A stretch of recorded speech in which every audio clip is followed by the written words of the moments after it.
We've had, as a result of the election broadcast, many, many thousands of telephone calls that we've dealt with in our Eastleigh office. In fact, so much so that we're keeping the office open for an extra month just to field all these calls. We will, between now and the end of the year, be setting up constituency associations across the country. So our job, I think, at this stage is structural, really. You don't feel as though, in a sense, a one-issue party will rapidly disappear off the political scene? No, I don't. How can this be a one-issue party?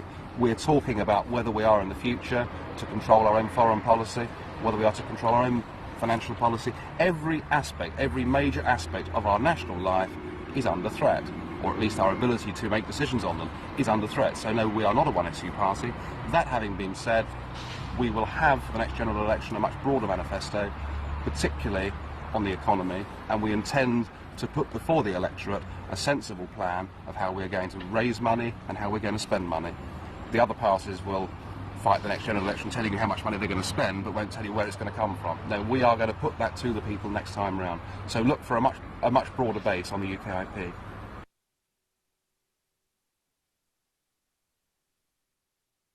Known UK Independence Party, or UKIP, are only 3 years old. They average just over 3% of the vote in the European elections, but they're planning to fight every seat at the general election. Fed up with what they regard as a pro-European conspiracy among the major parties, the UKIP believe their time has come. What started as a murmur in the pubs and clubs and wherever people congregate in this country is now beginning to reach a crescendo roar. And what people are saying is, get Britain out. I joined the Conservative Party when I was 13 or 14 years old. I was excited by much of what Mrs. Thatcher was trying to do during the 1980s. I felt that I was always going to be a Conservative, but it didn't seem possible to me that the Conservative Party would so actively betray all that this country stands for.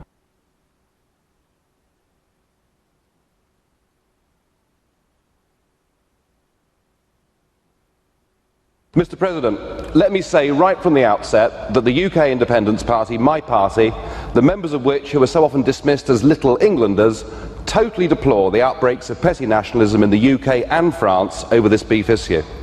However, I find it ironic that the EU institutions, which introduced the ban on British beef exports in 1996, and which exist to promote the unity and cooperation of European nations, have, by their original actions, created a political situation which has directly led to this disharmony. My party, which has a clear election manifesto to seek Britain's withdrawal from the EU, notes that if the Commission had not interfered in the first place back in 1996, individual nations would have been able to decide whether or not to buy British beef.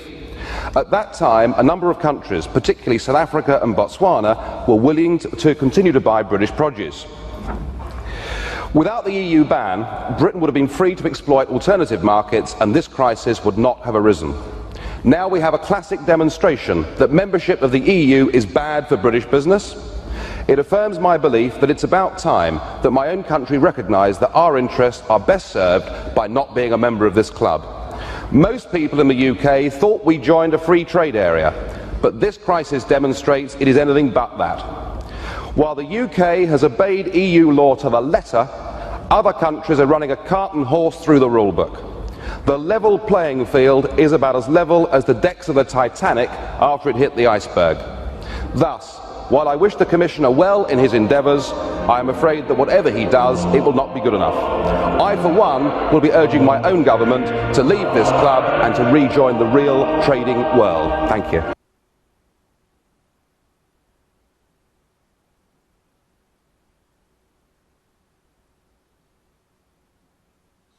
So what are MEPs for? Well, I'll tell you. MEPs are here to vote, and to vote often and to vote regularly. Sometimes we vote up to 450 times in the space of 80 minutes. Now, I have to confess, hands up, I don't know what's going on half the time. I haven't even read all of the documents, so massive are they. Now, it could be that my fellow MEPs down there are all Albert Einsteins and all absolutely understand what's going on. But I suspect that's not the case. In fact, it's rather like paying monkeys, because what happens is the civil servants draw up the list, and if it's vote number 58 and the piece of paper says vote yes, you vote yes, and if it's number 59 and it says vote no, you vote no. It is an absolute farce. it is a complete sham masquerading as democracy. Okay. In 15 minutes' time, we have to go down to the European Parliament and to fulfil our function as members of the European Parliament, which means we have to vote. So what we're about to do now is, with our assistants, who've done a massive amount of reading and work behind the scenes, they are effectively going to tell us what to do. I mean, look how many votes there are. What have we got? Yeah. So there's about, in fact, now look at that. This is a classic example of EU voting. There we have 40 individual different amendments that we're expected to vote for en bloc. Now I defy any man or woman down in that chamber to understand all those 40 amendments and make a balanced decision. It's just impossible. And the other point, of course, is the sheer financial point, that this place is thick with institutional corruption. You could now buy a cheap airline ticket to come to Strasbourg for about £45 return. When you get here, you're reimbursed nearly £800 for the cost of that flight. Now, this has been going on for the last 20 years, and of course what's happened is that our members of the European Parliament simply haven't been talking about it. The system is fraudulent, it's rotten to the core. In 1998, a man called Paul van Buitenen, who worked in the European Commission, decided that fraud, waste, mismanagement, corruption and nepotism had become so bad that no longer could he hold his peace, and he went public and became the first whistleblower. It turned out that in fact all of his claims were right, and the entire European Commission were forced to resign in disgrace. The president of that commission, Jacques Santer, is now here as a member of the European Parliament for Luxembourg. And Commissioner Kinnock, who was one of the 20 that had to resign, is now a vice president of the European Union and has been put in charge of sorting out fraud. Well, how well has he done? Well, there's now another whistleblower. Her name's Marta Andreasen. She went to Commissioner Kinnock. She said, look, I'm sorry, Commissioner Kinnock, but I cannot sign off these accounts. You're using a cash-based system. You're not using double-entry bookkeeping, which incidentally was invented in the late 14th century. She said, I cannot sign off these accounts as being a true and accurate record of the EU's finances, and for her trouble, she's been suspended pending an investigation. Everybody talks about reforming fraud within the European Union. I think this whole system is so rotten that it's now unreformable. There's been a great debate going on for the last 5 years about the supposed benefits of the single currency. We're told that business needs it, and we're told above all that it's good for jobs. Well, how's it working out 3 years down the road? Well, in Germany, just 2 miles across the border, there are now 4.6 million people unemployed. They are experiencing exactly what we experienced during ERM back in the early 1990s. They cannot set their own interest rates to set their own economy. And the great risk of joining the euro is that you can finish up totally out of sync with the rest of the European economy, and there's nothing that your democratically elected government can do to alter it. Well, today the European Parliament has voted on the admission of 10 new member states. I have to tell you that I was one of only 22 members of a House out of 626 that voted for those countries not to join. I did so not just because it would save the British taxpayer a great deal of money if they didn't join. I did it for their sakes because most of these countries have just left a system of centralised, undemocratic communist government based in Soviet Russia, and I fear they're about to re-enter a very similar system.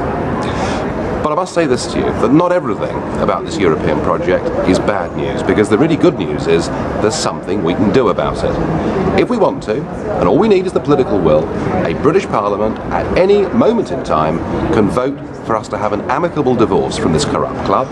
We can then renegotiate a genuine free trade agreement, which is what we thought we'd signed up to in the first place. And even here, commissioners like Kinnock and Patton and luminaries such as Giscard d'Estaing say that if Britain doesn't want to be part of this full political union at which they're attempting, we can, if we want, get out of it and renegotiate a free trade deal. We don't need to be in the EU to trade with the EU. That idea is anachronistic and dates back to the 1950s and 60s. So it really is up to us. But we have to do something about it. We have to vote for people who will not allow this continual surrender of our sovereignty to continue.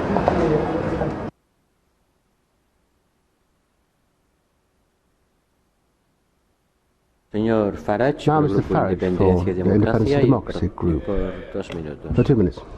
Prime Minister, 6 months ago you came here, you impressed everybody with your reform agenda, even me. I said if you achieved your goals, I would support you. Economic reform was the cry. And within a couple of weeks, the Commission had proposed to scrap 68 new laws. I thought, crikey, perhaps Blair's going to do it. Perhaps he really is going to reform and change. But no, under your presidency, there have been 3,350 new legislative acts. Total failure on economic reform. On the CAP, you said you'd work to achieve a consensus for reform. Well, in a way you have, I suppose, because you've got 24 countries against you. No CAP reform until 2014. On the budget, you said there'd be no surrender of the UK rebate. Well, it seems to me that you've given away £7 billion of British taxpayers' money for nothing in return. Your only achievement is to open talks with Turkey, which is opposed by the vast majority of people in Europe and will lead to an even higher bill. Why should British taxpayers pay for new sewers in Budapest, for a new underground system in Warsaw, when our own public services are crumbling in London? Why should we pay a penny piece into an organisation whose accounts have not been signed off by the auditors for the last 11 years in a row? This budget deal is game, set and match to President Chirac. No cheese-eating surrender monkey he. Unlike you, he stands up for the French national interest, not some bizarre notion of Europe, and he has outclassed and outplayed you at every turn. Your only real achievement is that Britain is now isolated, alienated. We are completely alone within the European Union, which is why it's been said before. Hang on a second. Everybody else gets an extra minute, Mr. President. I'm asking for 10 seconds. Thank you. Which is why, Prime Minister, I urge you. It's often been said that you wanted to be the permanent President of Europe. Please stay on for a further 6 months, 6 more months of the British presidency, and they'll kick us out. Thank you.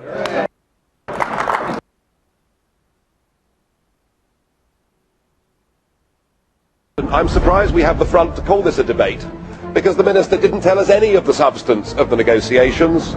But of course there is no debate, is there? No debate in the national parliaments, no informed opinion in the press, no debate at all. And why? Because this whole treaty is being put together in secret. And that is being done because you don't want to involve the citizens of Europe. You're fearful that the more they find out about your grandiose plans, the more likely they are to vote no. And what's worse still is the downright dishonesty with which this whole process is being pursued. For Angela Merkel, in a letter, to talk about the proposal to use different terminology without changing the legal substance. I mean, it's Alice through the looking glass stuff, isn't it? It's the twisting of language. It is the deliberate attempt to stop there being free and fair referendums in European countries. It's your plan to act like a bulldozer, just to sweep aside the French referendum result, the Dutch referendum result, to pursue your political goals without taking the people with you. Well, I've no doubt you think that you're going to get away with it. But if you're proud of your European project, if you're true Democrats, then you join me in the call for let the people decide their own future. Don't foist it upon them.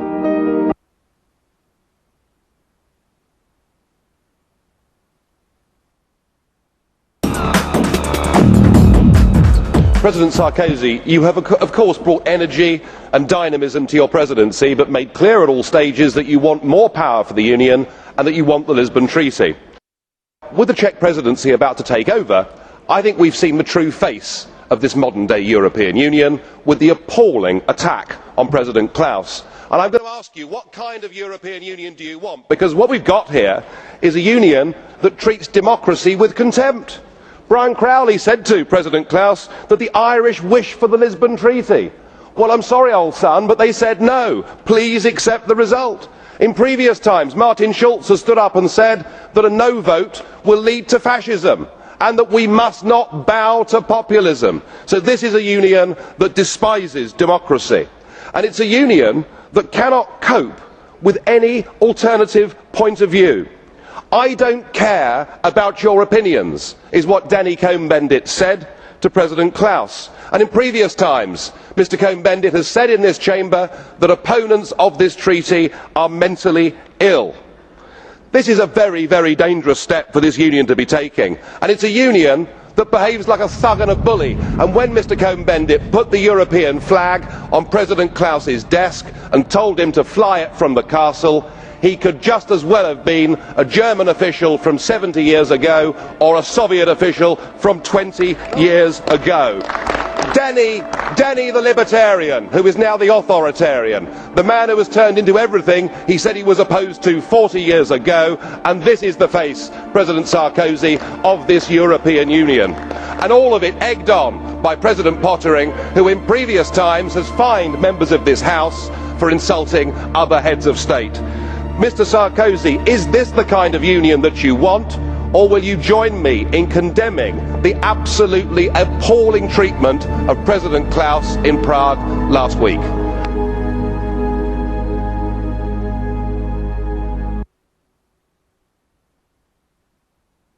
And unity, none but those on the political extremes would question that we are stronger together, safer together than ever we are apart. Now, on behalf of the Independence and Democracy Group, Nigel Farage, 3 minutes. Minister, you received some criticism this afternoon for your comment, British jobs for British workers, but you can brush that aside, because from the moment you said it, I don't think anybody seriously thought that you would ever, as a British Prime Minister, put the interests of British workers above that of your European dream. And my goodness me, you showed that this afternoon. It's just a pity that apart from UKIP, virtually nobody seems to have bothered to turn up to listen to you. No, you're very popular here. You're very popular indeed, because within a few days of the Irish saying no to the Lisbon Treaty, you had rammed that treaty through the British Parliament, and you've done it breaking a specific... You see, I said you were popular. You did it breaking a specific manifesto pledge that you would give the British people a referendum on the constitutional treaty. Shame on you, Prime Minister, for doing that. You have devalued democracy in our country. You have devalued the trust that voters have got in you as a British Prime Minister. But of course we know the reason why. The reason why is that we would have voted no. Yes. You said in your speech that none but those on the extremes oppose European Union. Well, that may be right amongst professional career politicians, but a clear majority of the British people want us to have friendship and free trade with the European Union, but do not want to be members of this political union. You cannot continue against public opinion to build this European Union. If you do it against the will of the people, you are storing up enormous social and political problems for the future. Please, please, let the peoples of Europe decide their destiny. Don't have it done in parliaments like this and parliaments like Westminster. It won't work. And as far as the economy is concerned, you've told us that somehow you're the economic guru. You're the man that can save the world. Well, I remember very well your first big act as Chancellor, when you sold 400 metric tons of gold on the world's exchanges at $275 an ounce.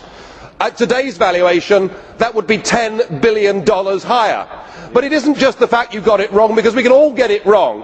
It was the fact that you announced in advance how much you were going to sell and on what day you were going to sell it. It was an error so basic that the average A-level economics student, even in these educationally devalued times, wouldn't have done. To add to that, you've destroyed our private pension system. You took away from the Bank of England its ability to regulate the banks and gave it to the tick-box bureaucrats at the FSA in Canary Wharf. And we haven't heard an apology.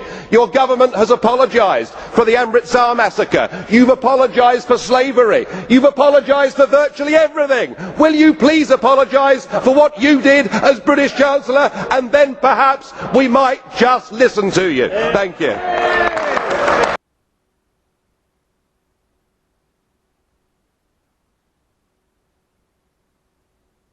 Leader of UKIP, Nigel Farage, has been injured in a plane crash. The police say the accident happened at around 8 this morning, just west of Milton Keynes, near Brackley in Northamptonshire. Now, it's understood the plane had been trailing a banner and had only been in the air for some 10 minutes before it came down near the airfield.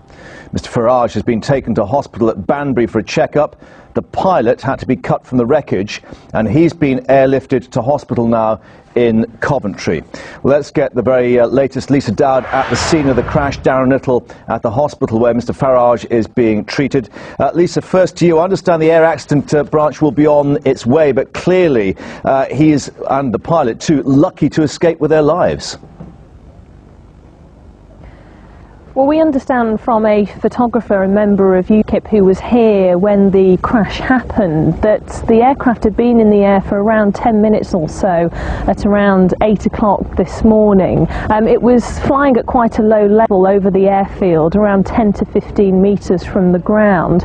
Now, police are telling us that they understand that the aircraft had been trying to land here, but at some point it flipped over and crashed to the ground, really crushing the cockpit and Nigel Farage and the pilot who were inside. It's really amazing to see that Nigel Farage managed to walk away from the cockpit with minor injuries. The pilot, though, was trapped inside for some time. He, though, managed to reach for his mobile phone and call the emergency services, giving them all the details they might need to know, even down to the finer details of the make and the model of the aircraft. So amazing really that either of them really survived this when you see the wreckage, and plenty here at the scene now for air accident investigators and police to do. They'll be looking at whether the banner which was trailing behind this aircraft played any part, whether it got tangled up in it, whether crosswinds might have played a part in the accident. We also know that this airfield was unfamiliar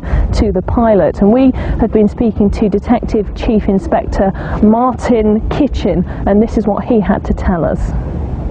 I can confirm this morning at 8 o'clock the emergency services received a phone call as a result of a light aircraft coming down at this location. On arrival, emergency services have released the pilot from the plane, who was taken to Coventry Hospital at Wallsend by air ambulance. The passenger had been released prior to the arrival of emergency services and has been taken to hospital at Horton Hospital at Banbury. Investigations continue into the cause of the accident, and they will continue during the course of the rest of the day. We are in consultation with the Air Accident Investigation Board, who are providing us with advice at this time. Well, what are the aftermath? Let's catch up with Darren at the hospital. Extraordinary, Darren, when we see these photos of Nigel Farage in that wreckage, that he managed to escape. Oh, without doubt, and I'm told inside the hospital here, although he suffered relatively minor injuries, just minor facial injuries and some chest pains, which they are checking out to make sure everything's okay with his ribs and other things within his chest.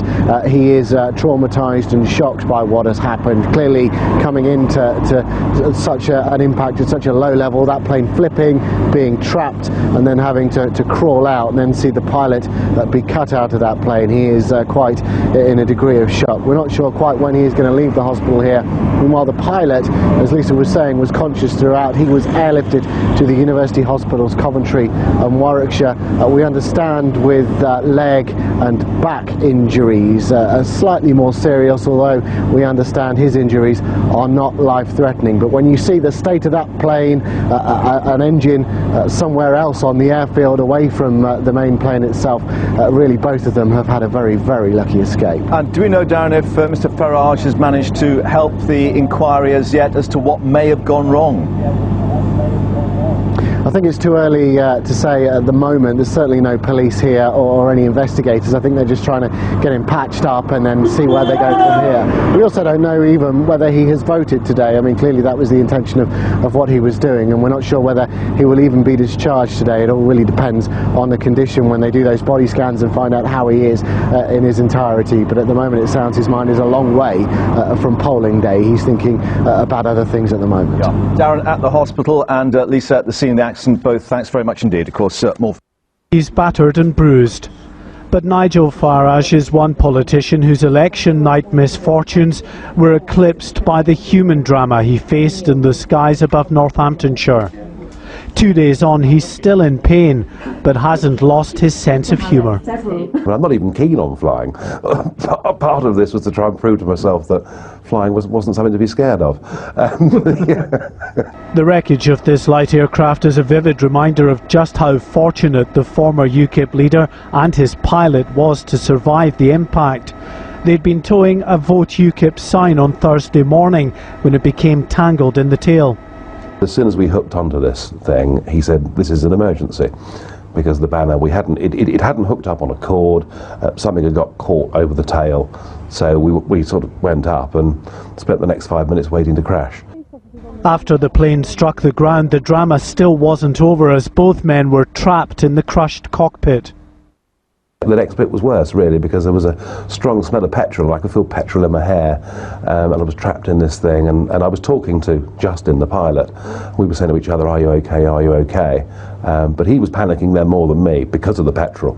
And I just this awful feeling that we survived the impact, but God, were we going to burn to death? And yeah, that's pretty scary. And it was that brush with death which has put everything else into context. Nigel Farage lost his bid to become a Westminster MP on Thursday, but that disappointment has been tempered by the knowledge that at least he's still here to fight another day. Mark. Morning, Mr Van Rompuy. You've been in office for 1 year, and in that time the whole edifice is beginning to crumble. There's chaos. The money's running out. I should thank you. You should perhaps be the pin-up boy of the Eurosceptic movement. But just look around this chamber this morning. Just look at these faces. Look at the fear. Look at the anger. Poor old Barroso here looks like he's seen a ghost. You know, they're beginning to understand that the game is up. And yet, in their desperation to preserve their dream, they want to remove any remaining traces of democracy from the system. And it's pretty clear that none of you have learned anything. You know, when you yourself, Mr Van Rompuy, say that the euro has brought us stability, I suppose I could applaud you for having a sense of humour, but isn't this really just the bunker mentality? You know, your fanaticism is out in the open. You talked about the fact that it was a lie to believe that the nation state could exist in a 21st century globalised world. Well, that may be true in the case of Belgium, who haven't had a government for 6 months, but for the rest of us, right across every member state in this union, and perhaps this is why we see the fear in the faces, increasingly people are saying, we don't want that flag, we don't want the anthem, we don't want this political class, we want the whole thing consigned to the dustbin of history. And we had the Greek tragedy earlier on this year, and now we have the situation in Ireland. Now I know that the stupidity and greed of Irish politicians has a lot to do with this. They should never ever have joined the euro. They suffered with low interest rates, a false boom and a massive bust. But look at your response to them. What they're being told, as their government's collapsing, is that it would be inappropriate for them to have a general election. In fact, Commissioner Wren here said they had to agree their budget first before they'd be allowed to have a general election. Just who the hell do you think you people are? You are very, very dangerous people indeed. Your obsession with creating this Euro state means that you're happy to destroy democracy. You appear to be happy for millions and millions of people to be unemployed and to be poor. Untold millions must suffer so that your Euro dream can continue. Well, it won't work, because it's Portugal next. With their debt levels of 325% of GDP, they're the next ones on the list, and after that, I suspect it'll be Spain.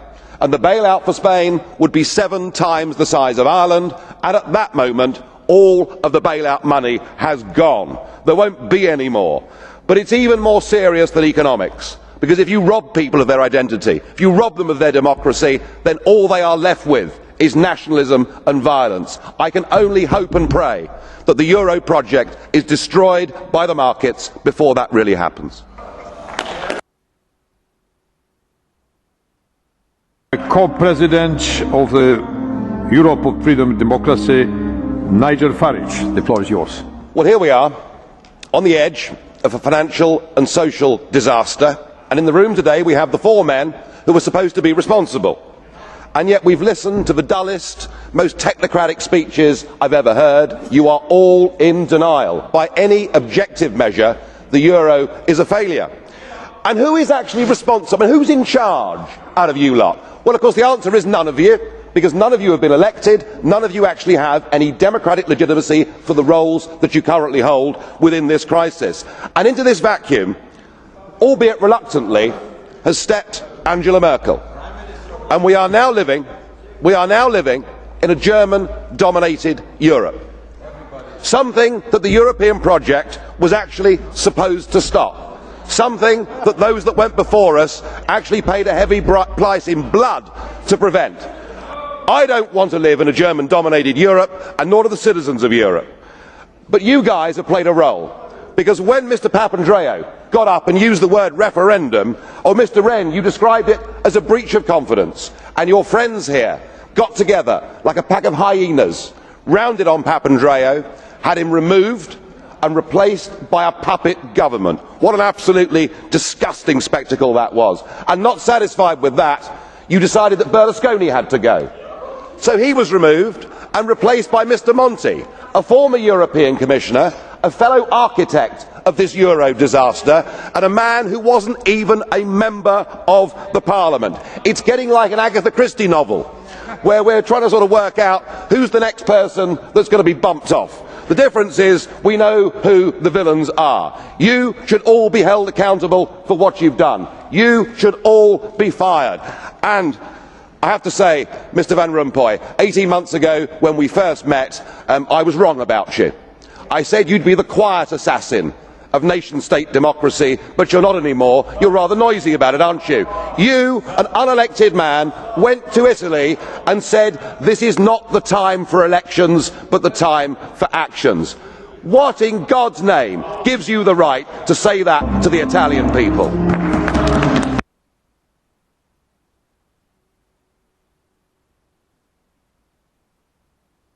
Mr Farage.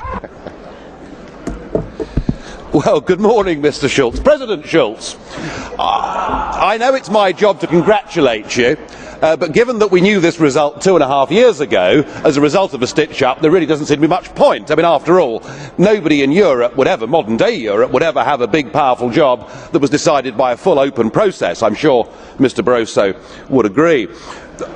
I was musing this morning. I was thinking, what kind of President Schulz are we going to get? Are we going to get a dignified, calm, a figure that behaves like the Speaker of all great parliaments around the world, somebody who puts himself above politics and the nitty-gritty of the day-to-day arguments and is an ambassador, indeed a statesman?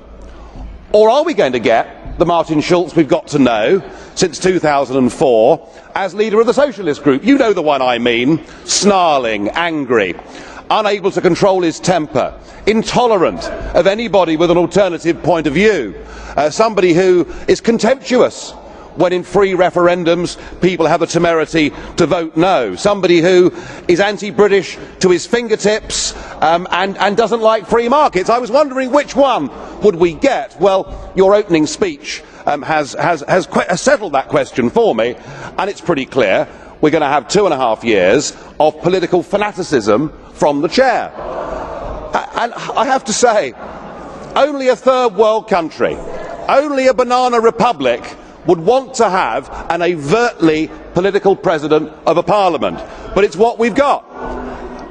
I may represent the smallest group in this parliament, Mr Schulz, but I can tell you that it's a group whose ideas and whose views are now being echoed by a growing number of citizens right across this continent. I'm sure you'd agree. The opinion polls show it's kind of 50-50 whether people think this EU is a good thing or a bad thing.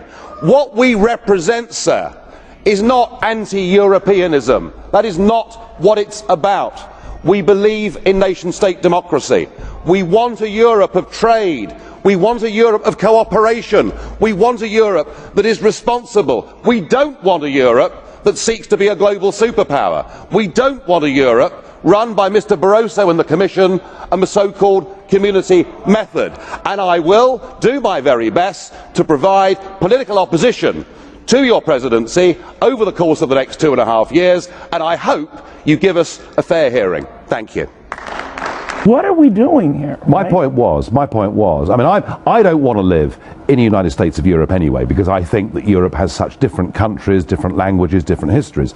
But if you were going to build a United States of Europe, surely you wouldn't turn the clock back 1,000 years and abolish democracy and finish up with a president that had been appointed and who cannot be removed. And that was my basic point. But you got penalized for those remarks. Yes, they fined me. It was the maximum. Who fined you? The European Parliament themselves fined me, and it was the maximum fine that the Which Parliament was what? imposed. It was 3,000 euros. And you paid it? I paid it. I had no choice. They just docked it out of my money. Really? But yeah.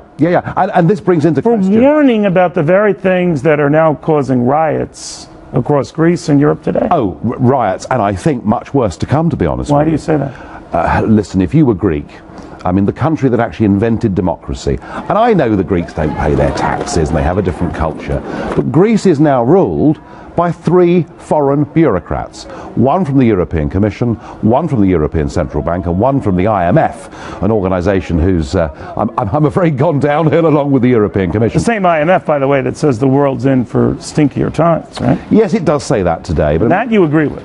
That I agree with, but what I find extraordinary is that America, of course, provides 18% of the money to the IMF, so American money is actually being used to prop up. What would you tell us to do, Nigel?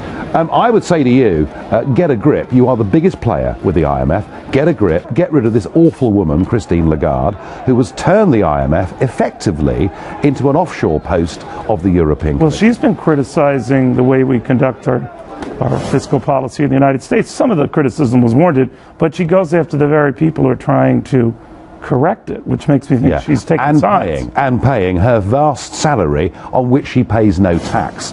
You know, the great battle that's going on, and it's happening in America, it's happening in Europe, this battle of bureaucracy versus democracy, and I want to get democracy back. And people like Herman Van Rompuy and Christine Lagarde at the IMF should not be calling the shots. You know, they all sound like Hans Christian Andersen characters, but I digress. Do you get a sense, though, that all the world has hit an inflection point? More government, less government. And that's same in the United States. That's the essence of our election 4 weeks from today.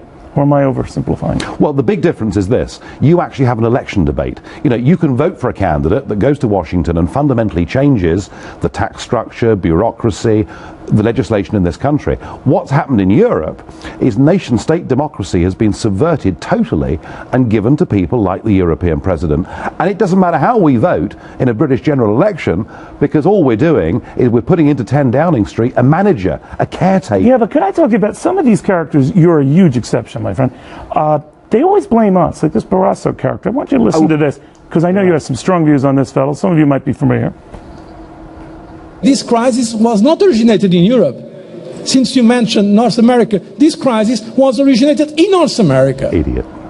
I thought he was an idiot too. Because here's the thing, he sounded French there. I know he's Portuguese, but I know he's lived all over Europe. But we consider him French with the attitude. Can I just remind people, forget whether he's French, forget whether he's Portuguese. He's condescending. He's a former communist.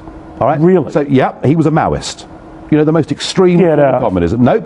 And the European... I had my suspicions. The European government is dominated by communists and dominated by people that hate... Well, why can't guys like you get a role, a prominent role, instead of always being fined for speaking the truth? I've got a prominent role. I know that. You're here. I'm one of the 7 group leaders in the European Parliament.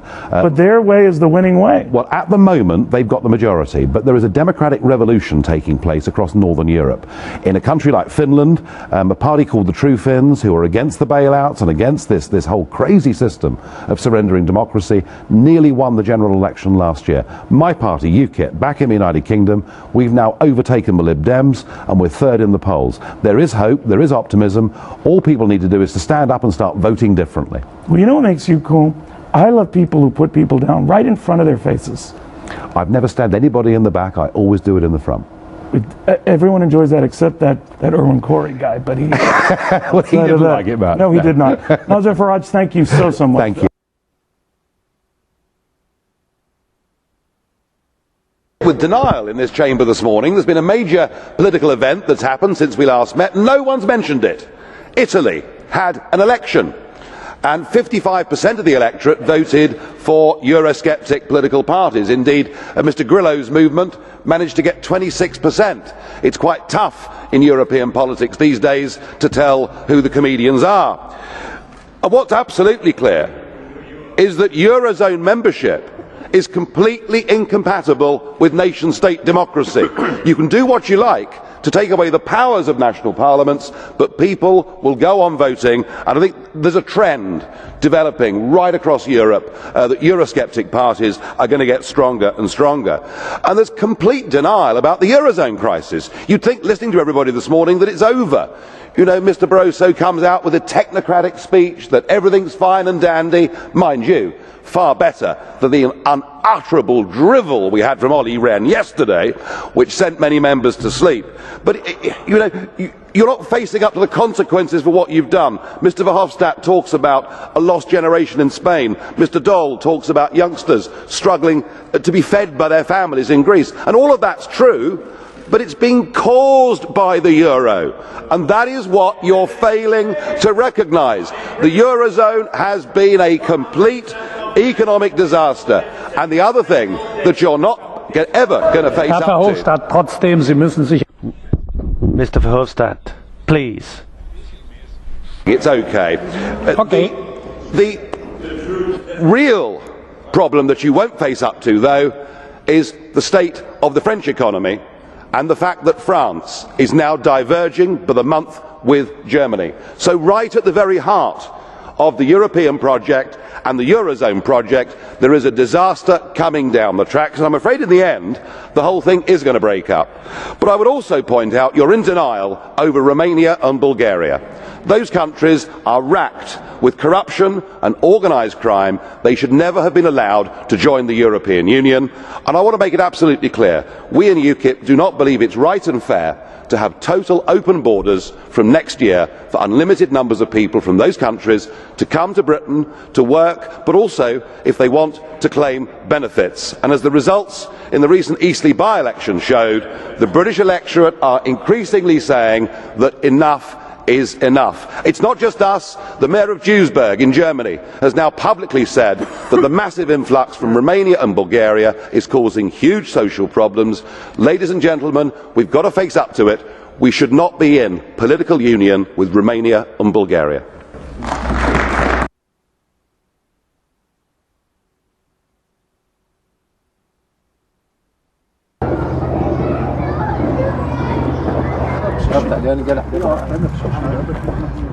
We're going to get the biggest turnout in the European elections we've seen since 1979. So the answer is increasingly, yes, they do matter, and people realise that Europe, whether you like it or not, is really, really important.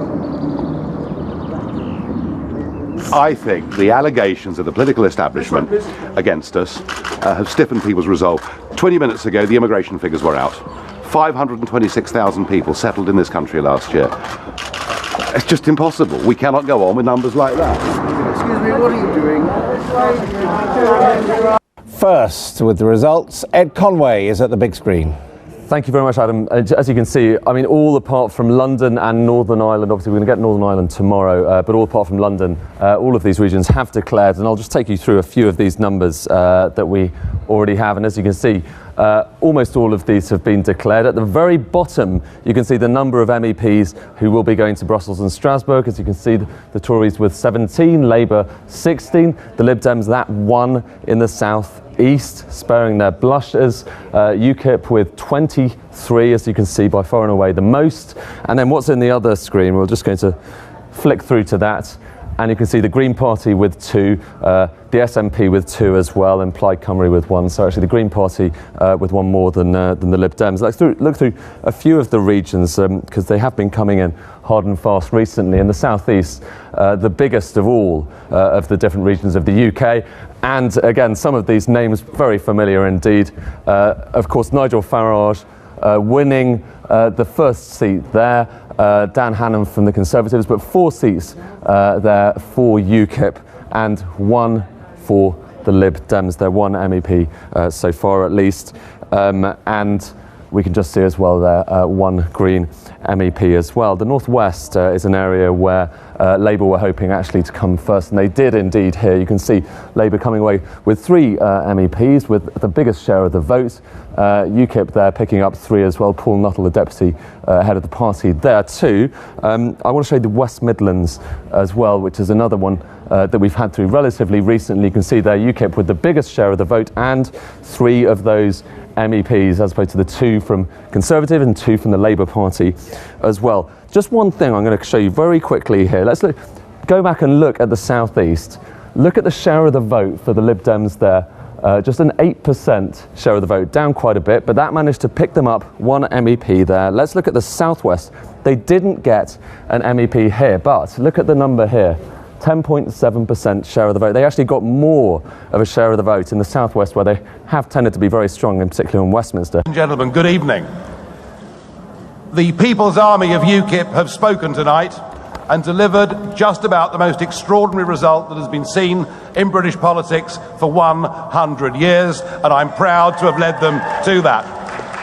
And in a way, it's surprising it didn't happen before, because we've had 3 parties in British politics that have led us into a common market, that has developed into a political union, who've twisted and turned with a variety of promises to give us a referendum that they've never actually kept.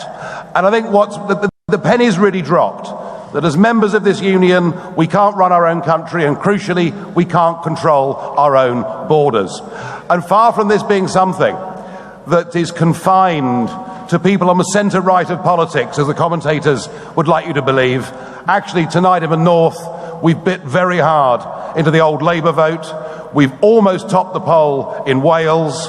We're going to make a breakthrough in Scotland, and we are genuinely a UK independence party, and we will go from here. Our People's Army will go from here to Newark, and we will go on next year to the general election with a targeting strategy, and I promise you this, you haven't heard the last of us. Thank you very much. I'd like to give my customary welcome to incoming presidents of the European Council. I can see why they chose you. You're perfect. You're like the Euro record that's got stuck in the groove. Completely out-of-date view of what Europe is, and clearly you've learned absolutely nothing from the results of the European elections. Now, as you know, in the United Kingdom, immigration is the key debate. It is dominating political discourse within our country, and at the heart of that is the whole question of the free movement of peoples. But of course, your debate is the other side of the same coin. Your debate is about immigration, and time and again you've promised the Polish voters that young Poles would return to Poland, and at the same time Mr Cameron has promised the British people that fewer Poles would come to us. Well, it turns out that you've both been wrong, and that your country has been depopulated by 2 million people since you joined the European Union. And the reason is obvious. It's money, isn't it?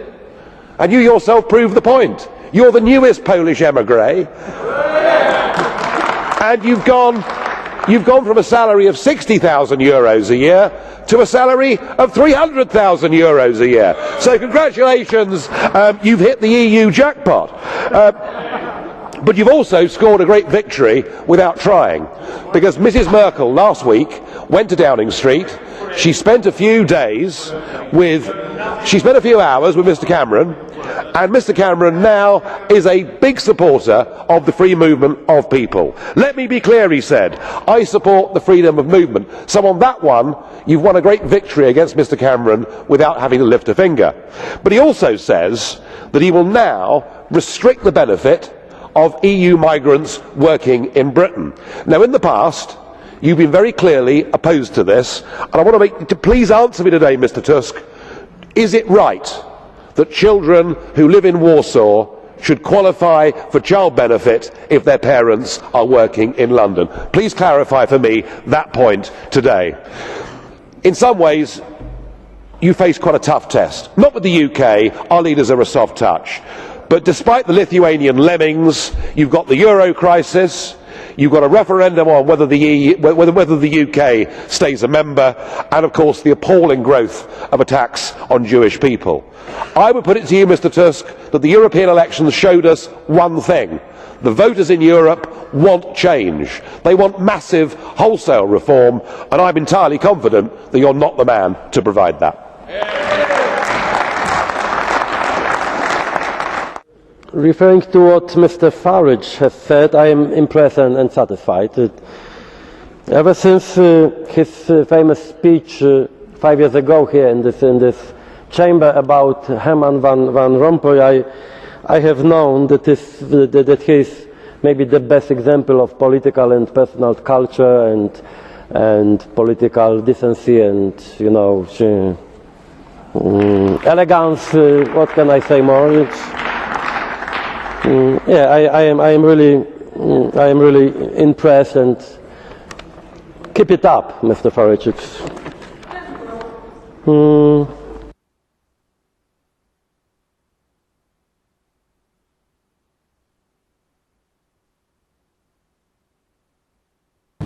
On Monday, I will commence the process set out under our Referendum Act, and I will go to Parliament and propose that the British people decide our future in Europe through an in-out referendum on Thursday, the 23rd of June. The choice is in your hands, but my recommendation, I believe that Britain will be safer, stronger, better off in a reformed European Union. The EFDD. And I'm looking forward to Guy Verhofstadt, the Liberal Group leader, coming to the United Kingdom to take part in the Brexit debate. Your passionate defence of a United States of Europe and a European army is, I know, sincerely held, and I'm sure the Liberal Democrats will be delighted. It's now been a month. It's now been a month since the last European summit. Okay. And you know, I don't know about weakening a long time in politics. There's been a sea change in that month, and I think that one event has woken people up to the folly of EU leaders, the Juncker Common Asylum Plan, the Merkel call, which led to a stampede. Those of us that have warned that unlimited numbers of people from different cultures without security checks would pose a threat to the cohesion of our societies were roundly abused for doing so. And then we came to New Year's Eve. Munich, the train station, the main station closed down because of a terrorist threat, the intelligence coming from Syria and Iraq. The very same train station that in September people had stood at holding up their placards, refugees welcome. That irony was not lost on me. But it's what happened, I think, in Cologne, where we saw the mob. Up to 1,000 young males in the street sexually assaulting and harassing women. It is, I think, in many ways one of the most disgraceful public order events that we've seen in modern day Europe. And yet there was an attempt by the police and the press to cover it all up, and even the suggestion from some German politicians that German young women should change their dress and their mode of behaviour in the street, which I thought was a total insult. There's even a name for these assaults. A name for these assaults in Egypt, because they've now become commonplace and part of everyday life. And we ought to have the courage to send out a message to say these assaults must never be acceptable in any European town or city, and we'll do our damnedest to make sure that it never happens again. Now we go to the next European summit, and Mr Cameron's going to conclude his renegotiation. I've no doubt there'll be a compromise on the fairly minor issue of migrant benefits. I've no doubt that he will come back from that summit with a few promissory notes for the future about Britain's relationship. But what he's not going to be talking about is our ability to get back control of our borders. And the British people know that those young men in Cologne, in a few years' time, will have EU passports and be free to come to Britain. And just to give you an idea of how big the sea change has been, a Daily Telegraph commentator, Alison Pearson, who had said she was undecided on Brexit, she didn't have enough information, wrote this the other day. She said, after Cologne, the EU referendum is about nothing less than the safety and security of British women. We, the Euro clueless, need to woman up and vote for the right of our daughters and granddaughters to live as they choose and to smile in the street. No more Mrs. Don't Know, let's get the hell out. I hope 2016 is our year of deliverance. We have a once-in-a-lifetime opportunity to vote to take back the independence, self-governance and control of this country's laws, of this country's courts and, crucially, of this country's borders. When a European law is made, there is nothing that you, the voters, the House of Commons or the British government can do to reverse a single piece of European legislation. In many we come to the moment of the vote. Remain, leave or undecided. Can I ask first of all, who is still undecided? A good few is the answer. Who wants to vote to leave? And who wants to vote to remain? Well, the leaves have it. The leaves have it. Thank you. This is Nigel Farage, the leader of UKIP. That the dawn is breaking on an independent, united kingdom.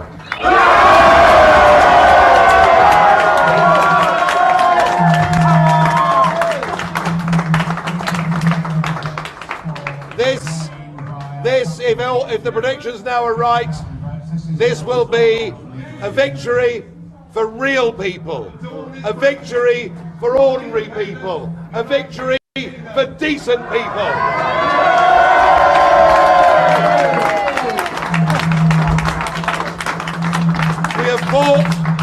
We have fought against the multinationals, we fought against the big merchant banks, we fought against big politics, we fought against lies, corruption and deceit, and today honesty, decency and belief in nation, I think now is going to win.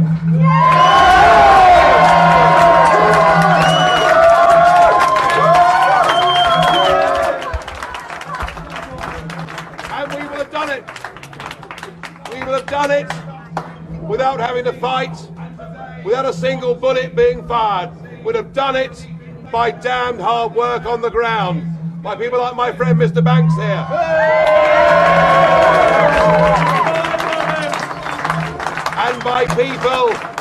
And by people in the Labour Party and the Conservative Party and UKIP and of no party who've taken part in this campaign. And we'll have done it not just for ourselves, we'll have done it for the whole of Europe. I hope this victory brings down this failed project and leads us to a Europe of sovereign nation states trading together, being friends together, cooperating together, and let's get rid of the flag, the anthem, Brussels and all that has gone wrong.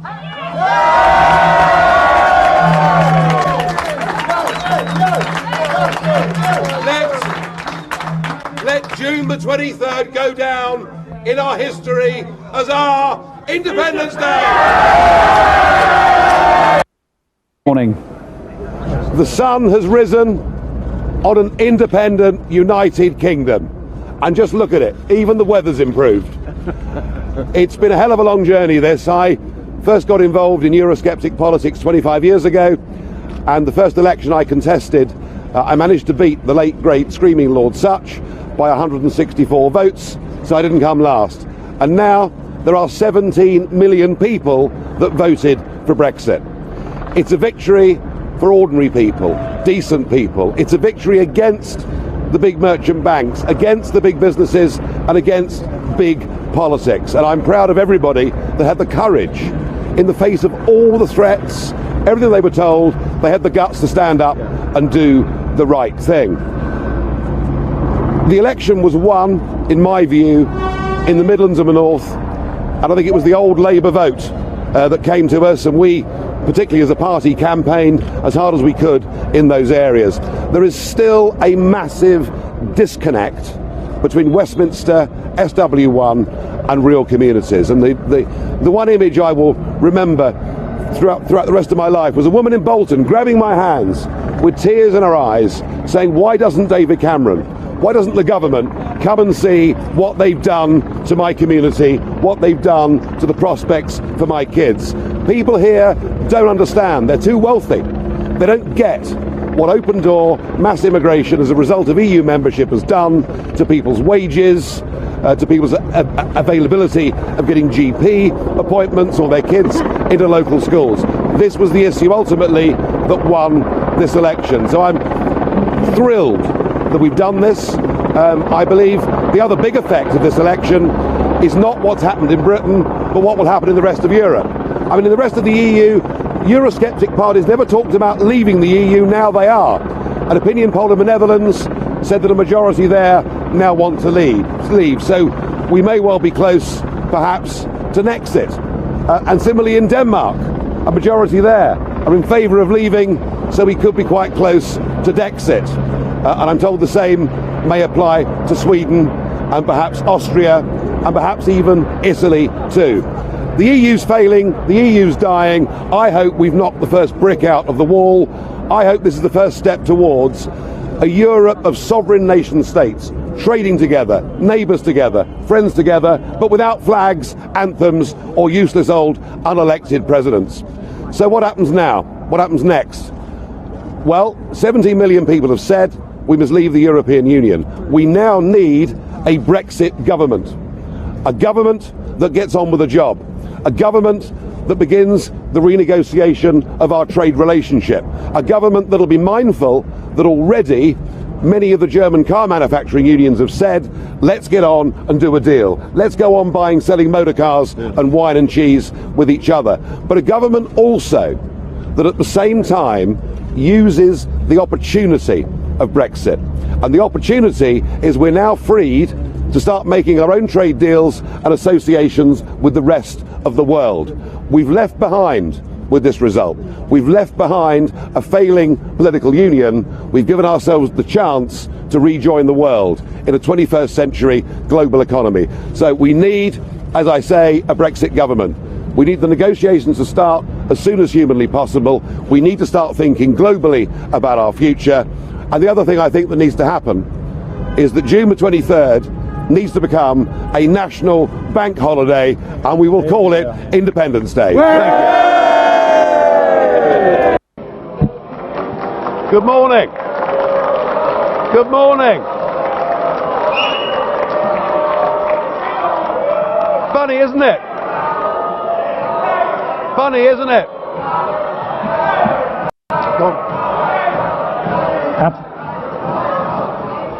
Thank you very much for that very warm welcome. How things have changed. Eine Sekunde bitte. Kolleginnen und Kollegen, eine große Qualität der Demokratie ist, dass man auch denen zuhört, deren Meinung man nicht teilt.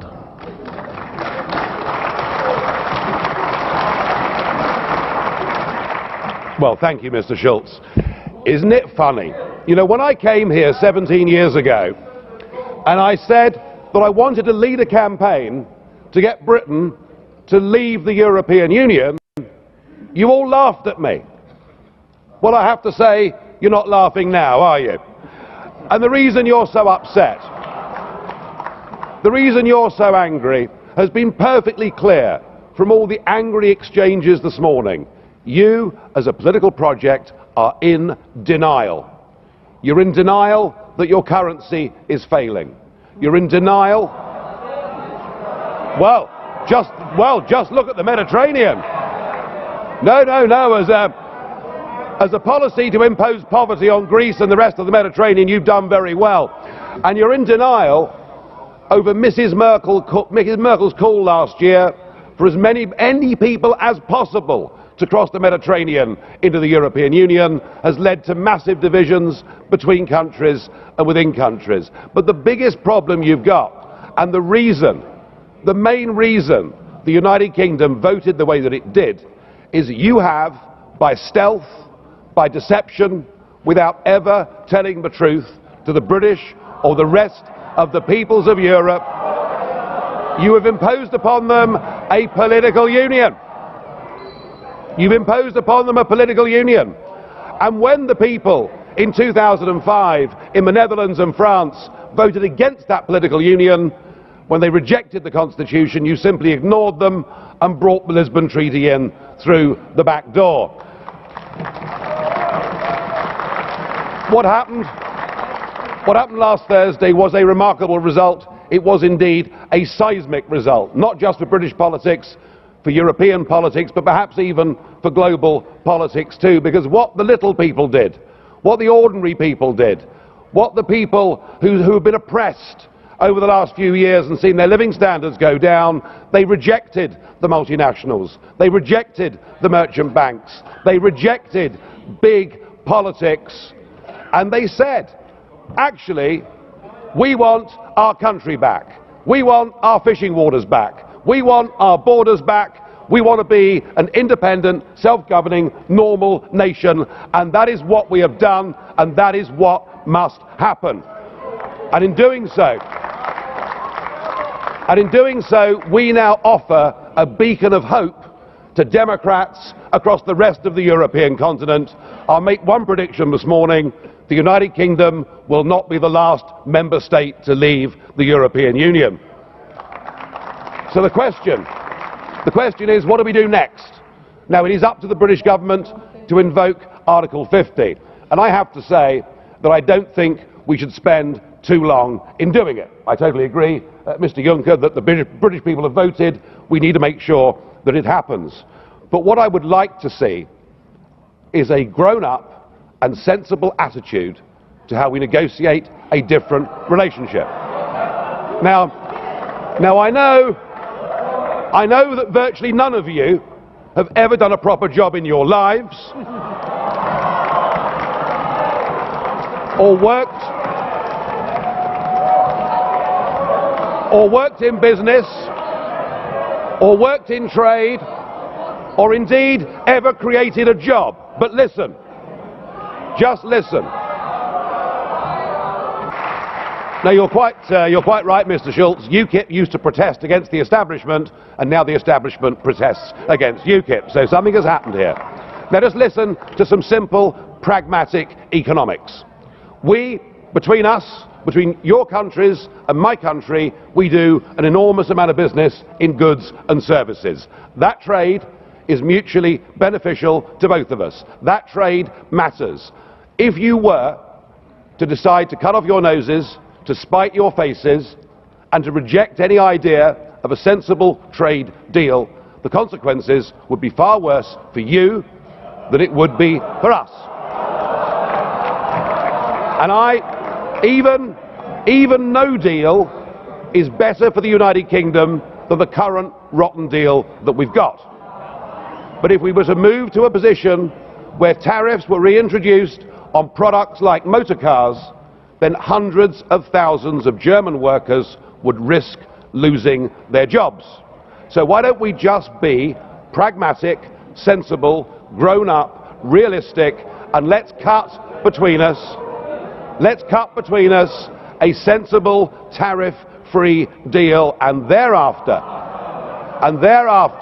recognise that the United Kingdom will be your friend, that we will trade with you, we will cooperate with you, we will be your best friends in the world. But do that, do it sensibly, and allow us to go off and pursue our global ambitions and future. Thank you.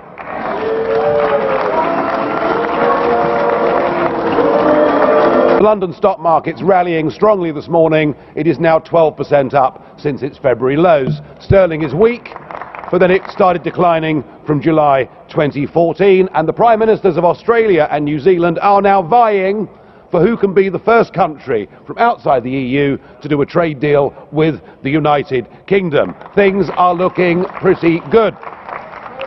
The only upheaval is political upheaval, where we've seen a Prime Minister resign, and indeed the British Commissioner, Lord Hill, resign. They've both done so, I think, for the right reasons. You never know, we may be getting rid of a Labour Party leader as well. But upheavals in politics can actually be a very healthy and a very good thing. And I got into politics because our political class in Britain led us towards a European political project. So if that result last week sweeps a few of them away, so be it. But I am looking forward next year to celebrating our Independence Day on June the 23rd.